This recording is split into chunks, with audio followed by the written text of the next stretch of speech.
택배 차량의 지상 출입을 막는 문제로 논란이 된 아파트가 최근에는 지하 주차장 세차까지 금지시켰다고 합니다. 이것 또한 주민 안전과 시설물 훼손을 막기 위해서라고는 하지만 노동자들은 일방적 통보라며 반발하고 있습니다. 그런데 통보가 아닌 협의를 통해서 갈등을 해결한 사례도 있습니다. 정지주 기자의 이야기 들어보시죠. 단지 입구에 주인 기다리는 택배들이 이렇게 가득 쌓였습니다. 택배차 지상 진입이 막히면서 벌어진 일인데 그거마저 금지가 됐습니다.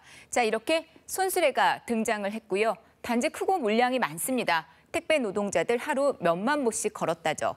지하 주차장 높이가 2.3m입니다. 자, 여기 들어가려면 택배 차량을 내 돈 들여서 탑이 낮은 저상 차량으로 바꿔야 하는데 이거 쉽지가 않습니다. 결국 택배 노동자들 단지 앞에서 이렇게 목소리를 냈습니다.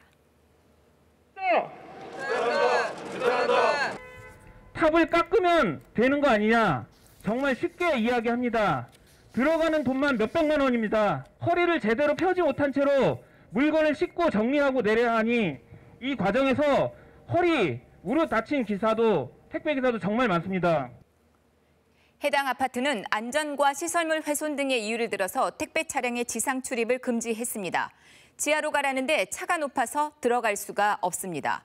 그럼 차를 바꾸라는데 그 비용 직접 들여야 하고요. 그 높이가 허리 한번 펴기 힘든 수준이라죠. 실을 수 있는 물량도 적습니다. 택배 노동자들이 꺼리는 차라는데요.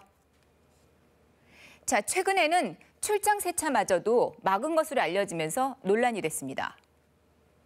출장 세차 때문에 지하 주차장 무질서가 생겼다. 그래서 단지 외곽에서 세차를 하라는 겁니다.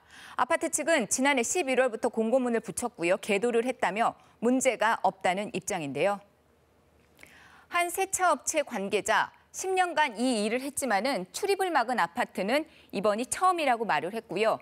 또 특별한 설명도 없었다죠. 외곽에는 세차할 곳이 없는데 도대체 어디서 하라는 거냐며 불만을 제기했는데요. 지하 세차 막았고 지상 택배도 막았습니다. 입주민의 편의 또 안전을 위한 거다. 충분히 사전에 알렸다지만 노동자들은 일방적인 통보라면서 불만을 제기합니다. 특히 택배 노동자들 아파트 주민들과의 협의를 요구하고 있습니다. 아이들의 안전 문제가 우려가 된다면 저희들 충분히 이에 대한 대책을 세우고 협조할 의사가 있습니다. 군의 운행속도, 택배 차량의 운행속도를 20km 이하로 제한하겠습니다. 하지만 해당 아파트 주민 상당수는 여전히 택배 차량의 지상 진입을 반대하는 걸로 파악이 됐다죠.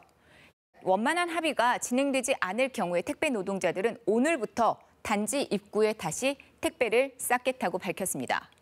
택배 차량의 지상 출입을 막은 아파트는 택배 노조가 파악한 곳이 전국에 179곳 정도 되는데요. 하지만 모두가 갈등을 겪고 있는 것은 아닙니다. 슬기로운 해법을 찾아낸 곳도 있거든요. 자, 울산 남구의 이 아파트인데요. 주민 투표를 했습니다. 택배 차량의 지상 출입 시간을 오전 11시부터 오후 3시까지로 정했고요. 그리고 속도는 시속 10km 이내입니다. 공회전 금지를 위해서 시동을 끄도록 했습니다. 그리고 만약에 이거 위반하면 바로 지상 출입 금지됩니다. 자, 세종시의 한 아파트는요, 택배 노동자를 위해서 한 대에 1,000만 원이 넘는 전동 카트를 이렇게 구매를 했습니다. 유지비 역시 아파트 주민들이 부담을 하는데요. 지상 진입 막는 거 놓고 갈등 겪었던 곳들입니다. 하지만은 아파트 주민들과 택배 노동자가 대화를 했다죠. 불만이 아예 없는 건 아닙니다만은 조금씩 양보를 했다고 합니다. 자, 중요한 거는 통보가 아닌 협의로 문제를 해결했다는 겁니다. 전문가들도 그렇게 단지 상황에 맞게 해법을 찾는 게 주민과 택배 노동자들이 상생하는 길이라고 말합니다. KBS 뉴스 정지주입니다.